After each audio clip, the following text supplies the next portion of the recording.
எத்தனை காலம் மனிதன் வாழ்ந்தான் என்பது கேள்வி இல்லை.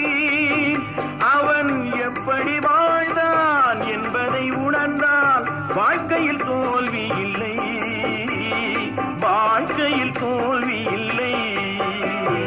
தாய் மேலாணை, தமிழ் மேலாணை, தாய் மேலாணை, தமிழ் மேலாணை, குருடர்கள் கண்ணை